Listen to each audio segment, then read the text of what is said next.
Hi there guys, welcome to today's hypnosis lesson. Today we're going to be breaking one of the golden rules of hypnotic suggestions. In fact, we're going to be breaking what I said was the most important rule, which was the first one I gave you. And just as a quick refresher, that rule was to stay focused on the change you want to become and don't put any energy into the thing you're trying to change from. So as an example, we're not talking about losing weight. We're talking about becoming super slim, sexy, athletic, or what have you. We're not talking about quitting smoking, we're talking about being healthy. So we're putting energy in the thing that we want to become, and we're putting no energy whatsoever, and we're not giving anything at all to the thing we're trying to move away from. Now, when I talked about the way that energy fuels things, I'm pretty sure that made a lot of sense, but there is an exception. If you have a client and you want them to accomplish something, sometimes you need to give them a little bit of a kick up the arse to get them moving. Now, you can motivate people in two ways. You can motivate them towards pleasure, which is the idea of dangling a carrot in front of a donkey. Or you can motivate them to move away from pain, which is the idea of hitting a donkey with a stick. So we've got the carrot or the stick.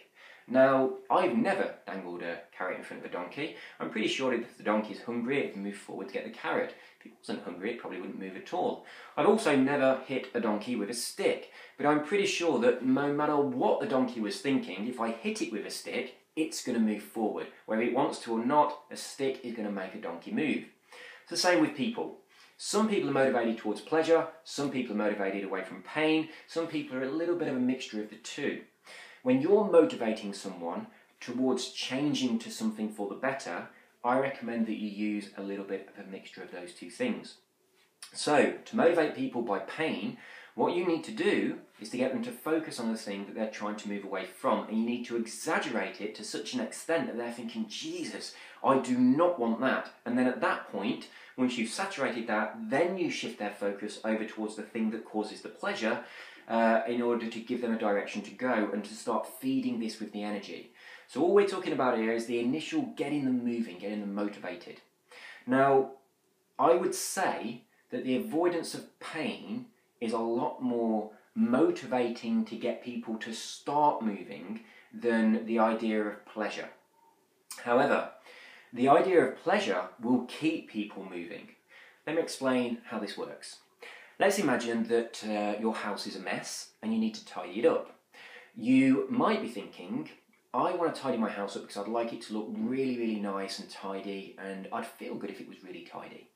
And that would be moving towards pleasure, feeling good because your house is tidy. So you get an image in your mind of your house being tidy, you'd look around you and you'd see that your house doesn't match that image, and you'd start tidying your house. And you would continue tidying the house until the image in your mind matches the one in your surroundings, it matches your reality, and at that point you would get the pleasure.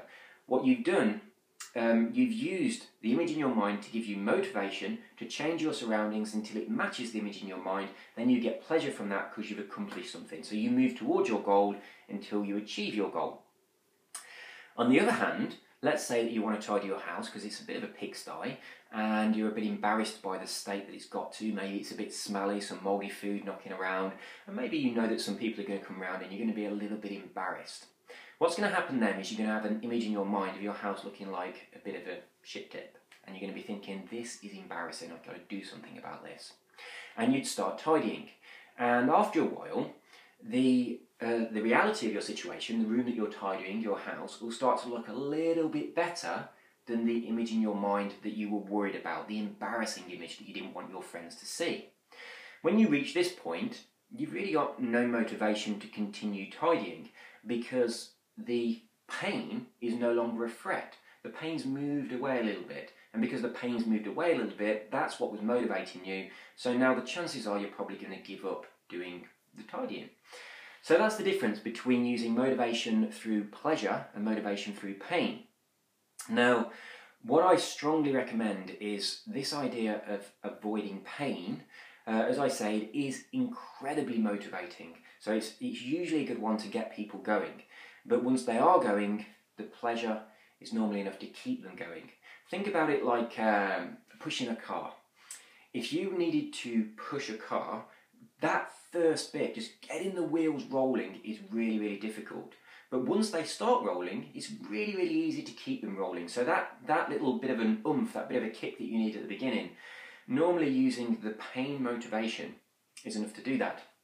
Now the way you do this, really, really simply, you get the reality that that person faces. Let's say, for example, we've got a client, we can use this for any situation, but let's say smoking, for instance. You get them to imagine that they're standing at a fork in the road. Could go one way, could go another way. To start with, you take them down the direction of the fork in the road that leads towards the place they don't want to go, which is where they'll end up if they continue smoking.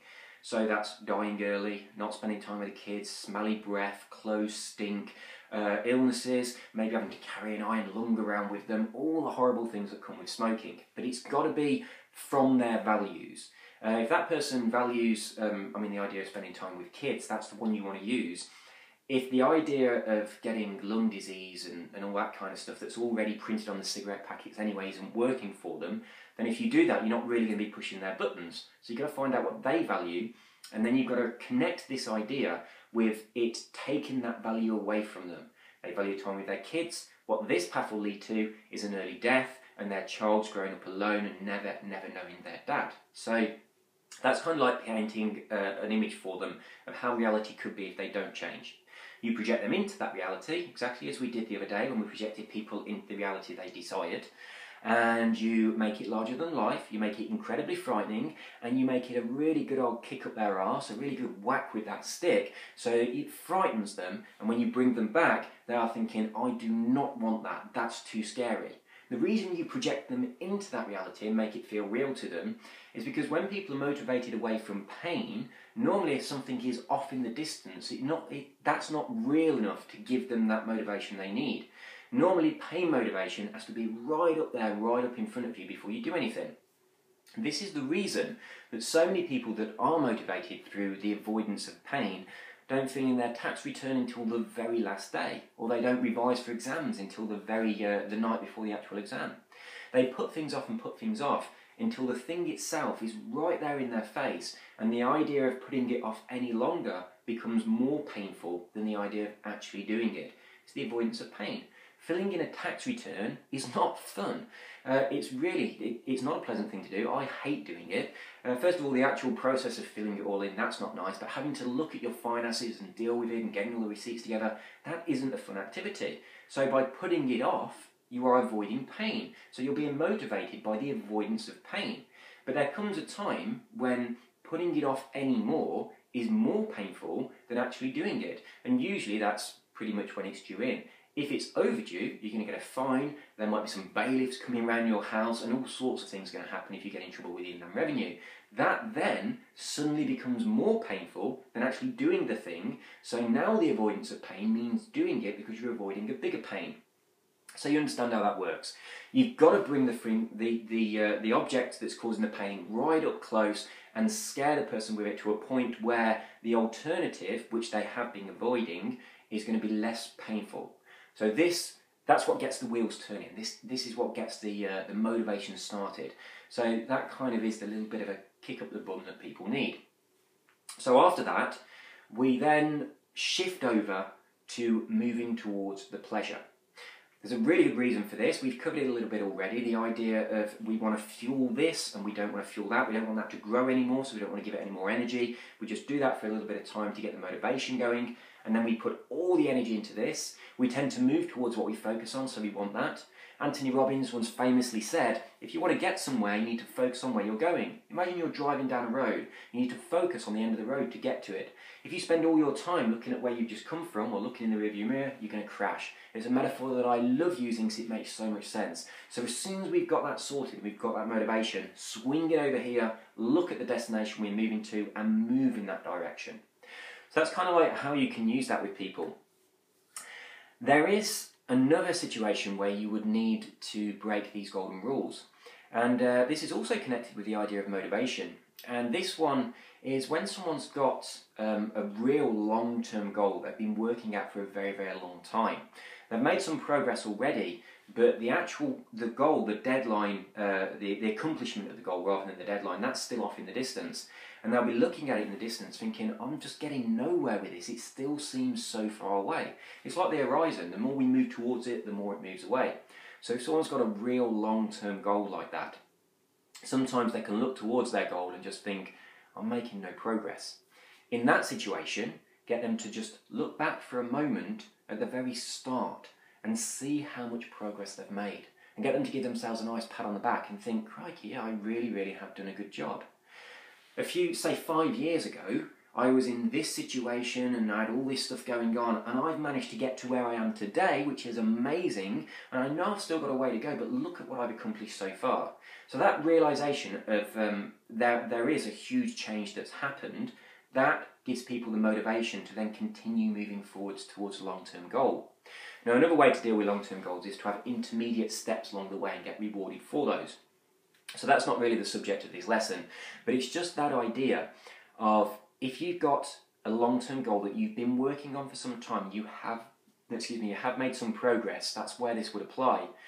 Look at where you are, look at where you started and how far you've come, and use that as a little bit of a boost, a little bit of a pat on the back to say well done. But then, just as before, look to where you want to go. So we want to get to a destination that's in front of us. We can look behind to see how far we've come so far. That gives us a bit of a boost, and then we look back to the goal that's on the horizon so that we can start moving in that direction, because we'll always move towards what we're focused on, so we need to be focused on the actual goal itself. So that's kind of how, 2 examples where we might break this rule. There is another example I'd like to give you. Sometimes it's a really good idea to make something appear really horrible so that people don't like it, and this is quite often done. It's a little bit like using aversion therapy. So people think, I don't like that, I don't want to do that anymore. Quite often you'll see people who are quitting smoking will really they'll benefit from doing something like this. So you might do something along the lines of getting a person to imagine smoking, which obviously they've done lots and lots of times before. But as they draw on the cigarette, get them to imagine that something comes through the cigarette into their mouth that's really horrible. So some cold fat, some warm blood, something like that. And it really, really disgusts them, and make it, really incorporate their sense into it and make it something really, really foul. So that they immediately start associating something negative with the idea of smoking. So that can be a really good way of putting someone off smoking, but then equally, just as we said before, what you want to do then is get them back over here towards moving towards the healthy lifestyle that they desire. So there are situations where you will break the rules, but generally, when you're just creating positive affirmations to give to a person, you'll be wanting to stick to those 3 rules. And the only times that you do break them is really when someone kind of needs that extra little bit of motivation, that bit of a kick up the arse to get them moving. So once they are moving in the direction of their goal, then you can just start focusing on what it is they want to achieve.